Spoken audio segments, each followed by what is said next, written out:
मेरे प्रिय दर्शकों नमस्कार। प्रिय दर्शकों, ऋषि ज्योतिष में आपका स्वागत है। सबसे पहले मैं आपका बहुत धन्यवाद दूं कि आप मेरे वीडियो बड़ी उत्सुकता से देखते हैं। आशा करता हूं आगे भी देखते रहेंगे। जैसा कि आपको मालूम है, मैं ज्योतिष के योग उनके ऊपर और आपकी परेशानी को, जो आपको परेशानी आ रही है, उससे संबंधित वास्तविक कुंडली का वीडियो बनाकर आपका मार्गदर्शन करता हूं। एक आधी परेशानी हो सकती है, अधिक के लिए तो वीडियो संभव नहीं है। आज हम आपको एक ऐसी स्त्री की कुंडली पर विचार करने जा रहे हैं जिसमें शुभ योग भी बहुत हैं और अशुभ योग भी बहुत हैं। ऐसे ऐसे राजयोग हैं उसमें कि सामान्य कुंडली में नहीं मिलते हैं, परंतु दर्शकों, सबसे बड़ा सुख काया सुख है। बोलते हैं काया का सुख अच्छा या माया का सुख अच्छा। माया का मतलब धन संपत्ति से आ जाता है, तो हर आदमी इस चीज को मानेगा कि शरीर का सुख सबसे अच्छा होता है। लेकिन जब शरीर का सुख नहीं होता तो बाकी जो भौतिक सुख है, माया का सुख है, उसका कोई फायदा नहीं होता। इसी विचार में आज हम विचार करेंगे उस जातिका की कुंडली में क्या क्या योग है। सबसे पहले है केदार योग। दर्शकों, भूत भावन शिव जी के नाम पर विप्रख्यात केदार योग। ऐसे योग में जातक सामान्य परिवार से बच्चा ऊपर उठता है, अधिकारी बनता है, प्रतिष्ठावान बनता है, महादेव के नाम पर सुशोभित, जैसे महादेव दूसरों का उपकार करते हैं ऐसा उपकार करने वाला, सत्यभाषी, सुखी, धनी, और उसके या तो बड़े उद्योग हो सकते हैं या अच्छी जमींदारी, अच्छा कृषक भी हो सकता है। अपने परिश्रम से वह जातक एक बड़ा साम्राज्य भी स्थापित कर सकता है। ऐसा योग है केदार योग। केदार योग कुंडली में कैसे बनता है? ये हमारे 12 भाव हैं, इनमें कहीं पर भी 7 ग्रह, राहु केतु को मान्यता नहीं है। 7 ग्रह किन्हीं 4 भावों में हो तो केदार योग बन जाता है। दर्शकों, वो एक अलग बात है कि जितने भी राजयोग हैं उनकी प्रबलता, उनकी बलवान स्थिति या कमजोर स्थिति निर्भर करती है कुंडली के ऊपर, वह कितने राजयोग कारक भावों में होता है या उसमें से कौन सा ग्रह बलवान होता है, राजयोग कारक है, उसके ऊपर भी निर्भर करता है। दूसरा योग है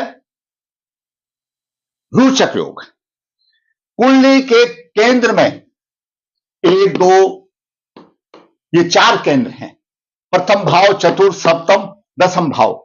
इनमें अगर मंगल अपनी राशि में हो, मेष राशि में हो या वृश्चिक राशि में हो या उच्च राशि में हो, परंतु उच्च राशि में मंगल मकर राशि में होता है तो उसमें पूर्ण प्रभाव के लिए शनि की भी शुभ स्थिति होनी चाहिए। दूसरी तरफ मंगल जिस नक्षत्र में है उस नक्षत्र के स्वामी की भी स्थिति, नीच स्थिति आदि में शुभ स्थिति होनी चाहिए, तो ही मंगल का भी पूरा रोचक योग का फल मिलता है। उसके बाद आता है नृप योग। दर्शकों, आपके 12 भाव है कुंडली के, 12 भावों में कहीं भी 3 या 3 से 4 अधिक उच्च राशि में हो तो नृप योग हो जाता है। नृप का मतलब है राजा स्वरूप, उसको सभी प्रकार की सुख सुविधाएं मिल जाती हैं। तो ऐसे जातिका की कुंडली में 3 ये अद्भुत योग हैं, केदार योग, रोचक योग और नृप योग।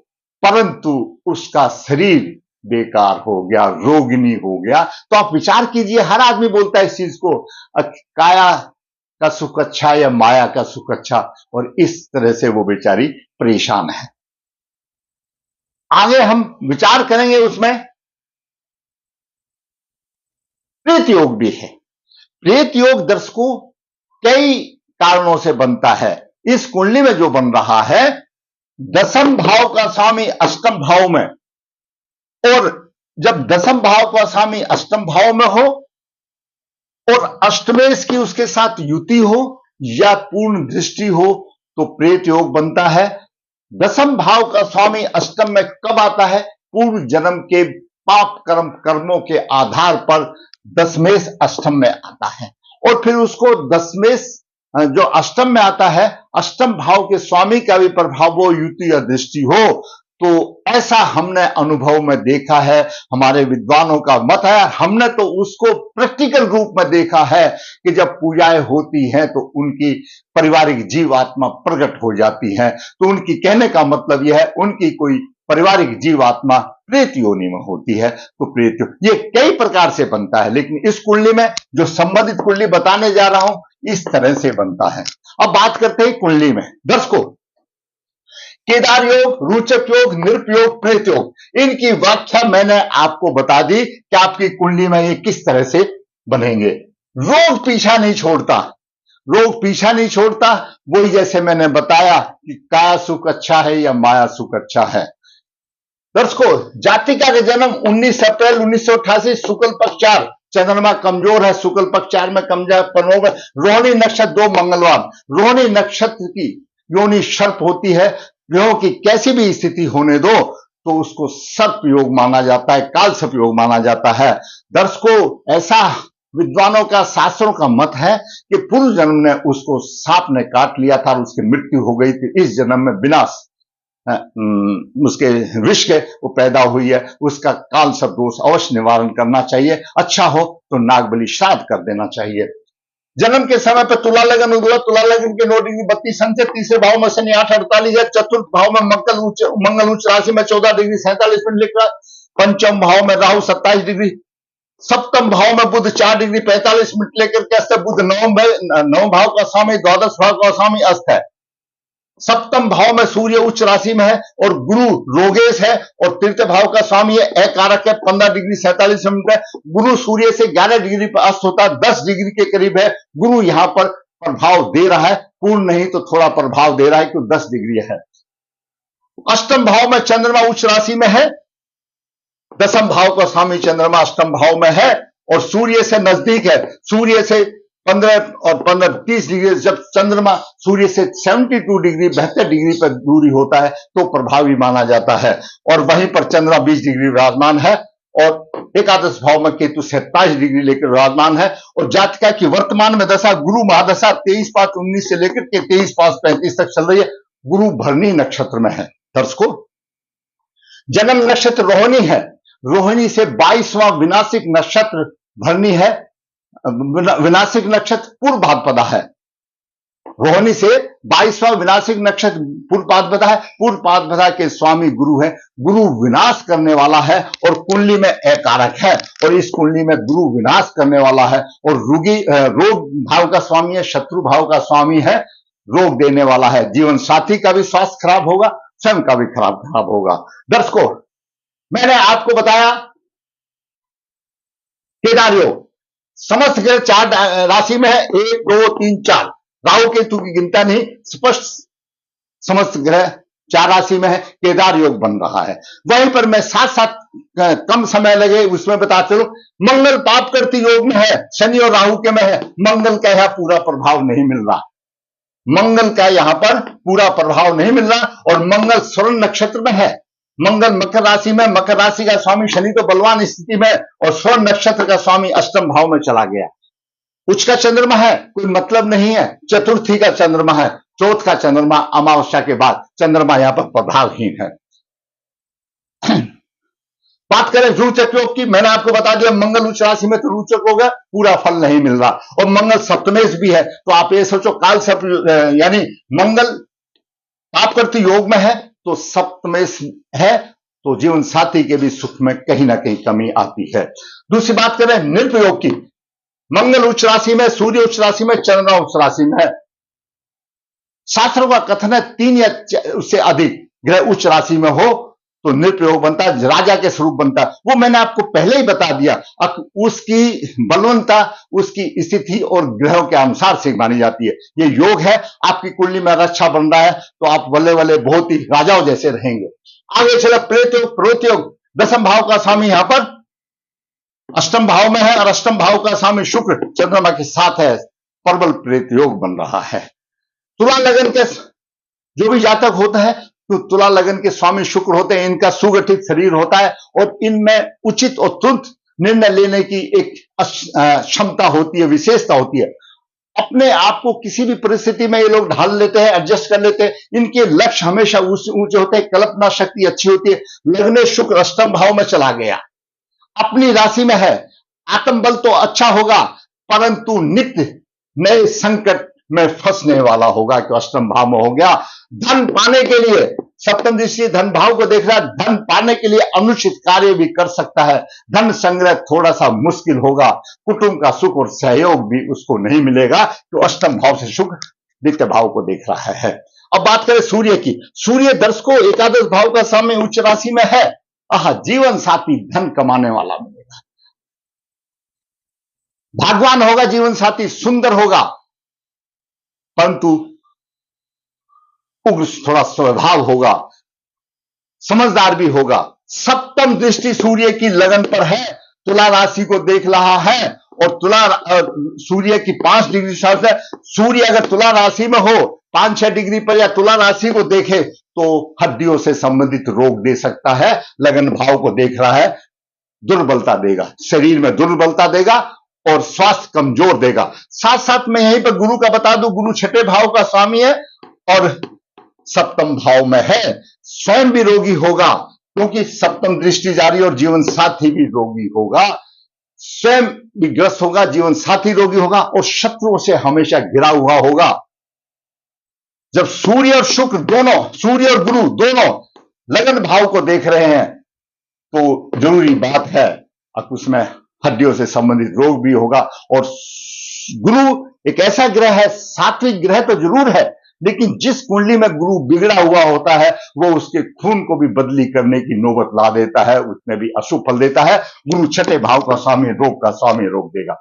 चंद्रमा पिता का कारक है, दसम भाव में पिता का सुख नहीं मिलता, व्यवसाय में परेशानी आती है और नीच दृष्टि से धन भाव को देख रहा है, धन की और कुटुंब की हानि होती है। मंगल जैसे मैंने बता दिया रुचि योग तो बना रहा है, पड़ोसियों से झगड़ा होगा, सुखी होगा, धैर्य हो, लेकिन उसमें भी थोड़ा सा प्रभाव कम होगा क्योंकि पाप करती योग में है और मंगल सप्तमेश भी है। जब सप्तमेश पाप करती योग में हो जाता है तो कुछ ना कुछ कैसे भी कारण कुछ भी बने तो दाम्पत्य जीवन में भी परेशानी आती है। शनि कारक ग्रह तीर्थ भाव में है, भाई बहन से मधुरता में भी कुछ ना कुछ परेशानी रहेगी। भाग्य की वृद्धि करेगा, भाग्य की वृद्धि करेगा। सप्तम दृष्टि से भाव को देख रहा है और दसम दृष्टि से द्वादश भाव को देख रहा है। खर्चा भी अधिक करेगा, खर्चा भी अधिक करेगा, लेकिन धर्म में उसकी रुचि होगी, उसमें नव भाव को बलवान कर रहा है। नव भाव का स्वामी बुध तो अस्त है, लेकिन शनि उसको राहत दे रहा है, बलवान दे रहा है। बात करें राहु की, राहु दर्शकों पंचम भाव में शिक्षा संतान में कुछ ना कुछ परेशानी देगा। ऐसा जातक स्वार्थ सिद्धि के लिए बहुत पहले अग्रसर रहता है, सत्य असत्य कुछ भी ना सोचते हुए वह अपना स्वार्थ सिद्ध करने में होता है। पंचम दृष्टि भाग्य पर होती है, भाग्य प्रबल होता है, लाभ में उतार चढ़ाव आते हैं और नौ दृष्टि लगन पर होने के बाद दिमाग अस्थिर हो जाता है। बात करें राहु की, राहु के बात करें केतु की, केतु एकादश भाव में आमदनी में उतार चढ़ाव रहेंगे, अधिक मुनाफा खाने वाला होगा। अगर व्यापारी होगा तो उसको अधिक मुनाफा चाहिए। पंचम दृष्टि से पराक्रम को भी देख रहा है, नवम दृष्टि से शिक्षा, सप्तम दृष्टि से शिक्षा संतान की परेशानी और नवम दृष्टि से यहां पर अपना सप्तम भाव को देख रहा है, तो यहां पर भी कुछ ना कुछ परेशानी वाली बात देगा। ये मैंने आपको ग्रहों का पूरा बताया। तो जाति का प्रश्न था, गुरुजी मेरा स्वास्थ्य बहुत कमजोर रहता है, हड्डियों से रोग होता है, मैं परेशान हो गई। तो इस कुंडली में मैंने अशुभ शुभ योग, केदार योग, रुचक योग और नृत्य योग का भी आपको वर्णन बताया। आपकी कुंडली में भी हो सकते हैं। केदार योग कैसे बनता है, रुचक योग कैसे बनता है, नृत्य योग कैसे बनता है, मैंने आपको सारी चीजें बताई। लगन पर सूर्य और गुरु का शुभ प्रभाव है तो स्वास्थ्य कमजोर होगा ही, हड्डियों से संबंधित परेशानियां आएंगी। जन्म नक्षत्र रोहिणी से 22वां नक्षत्र पूर्वाषाढ़ नक्षत्र गुरु विनाशकारी है और गुरु की दशा है, विनाश करने वाला होगा, जातिका का विनाश कर देगा। गुरु सब चीजों में परेशानी देगा और रोग इस तरह से बढ़ा देगा कि खून की बदली करने वाली बात है। बात करते हैं दर्शकों, ये दोष आए तो क्यों आए? पूर्व जन्म के कर्मों के आधार पर आए। कुंडली में जो भी रचना बनती है वो पूर्व जन्म के कर्मों के आधार पर बनती है। ऐसे जातक को पूर्व जन्म के कर्मों के निवारण हेतु प्रायश्चित करना चाहिए। चंद्रमा के उपाय के लिए भोलेनाथ की सेवा करनी चाहिए, सोमवार को सेवा करनी चाहिए, सूर्य को अर्घ देना चाहिए और गुरु के विधिवत उपाय जो उसको अनुकूल करने चाहिए। और जातिका को भागवती लॉकेट शुक्र का, बुध का और शनि का गले में धारण करना चाहिए। लॉकेट तभी काम देगा जब आप उसका प्रायश्चित कर लेंगे। तो ये ग्रह जो है हमारे भगवान रूपी हैं, इन्हीं में हमारे भगवान का प्रतिनिधि करते हैं। आप सोचो कि उसका प्रायश्चित किए बिना आप उससे संबंधित रत्न धारण कर दो, कोई फल नहीं देगा। फल देगा आपके कर्मों के ऊपर देगा। आपको कारत्व कर्म करने पड़ेंगे, ग्रह का दोष निवारण करना पड़ेगा, तो जाके आपका अच्छा फायदा होगा। दर्शकों, छोटे से वीडियो में मैंने जातिका का प्रश्न आया था, आपको उदाहरण देकर के सब चीज बताया। अगर आप समझते हैं, अगर ये वीडियो किसी का लाभ का काबिल है, किसी का मार्गदर्शन कर सकता है, तो आप जरूर शेयर करें। दर्शकों, मैं वास्तविक कुंडली का विश्लेषण करके वीडियो बनाता हूं। एक आधा लगन कुंडली से एक आधे की परेशानी को बना सकता हूं, मार्गदर्शन करता। अधिक के लिए तो मुझे कुंडली देखनी पड़ती है, अध्ययन करना पड़ता है, वो संभव नहीं है। मैं हाथ से पत्रिका लिखता हूं। कन्या भाव के लिए गुरुवार बिना किसी शुल्क से मैं राह आसान करता हूं। ऋषिवत नर्मदा जी के तट के नजदीक है, यहाँ पर काल शब्दों की पूजा की जाती है। जो इच्छुक संपर्क करता है, जो इच्छुक कुंडली का अध्ययन कराना चाहता है, लिखवाना चाहता है, संपर्क कर सकता है। अंत में कहूंगा, अगर आप समझते हैं मेरा वीडियो किसी लाइक का है तो आप लाइक कीजिए। आप वीडियो देखती है, आप लाइक कीजिए। अगर आपको अच्छा नहीं लगता आप डिसलाइक कीजिए, लेकिन उस कमेंट्स बॉक्स में कुछ तो लिखिए ताकि मेरा भी मार्गदर्शन हो, मुझे भी अपनी गलती पता लगे, ताकि मैं और आपकी अक्सर आपका मार्गदर्शन अच्छे रूप से करता रहूं। अंत में कहूंगा, जिसने मेरा वीडियो देखा, लाइक अच्छा लगा तो लाइक कीजिए, शेयर करिए, और जिसने चैनल सब्सक्राइब नहीं है सब्सक्राइब, ताकि मेरा मनोबल भी ऊंचा हो और इसी प्रकार मैं वास्तविक कुंडली बना करके आपका मार्गदर्शन करता रहूं। धन्यवाद।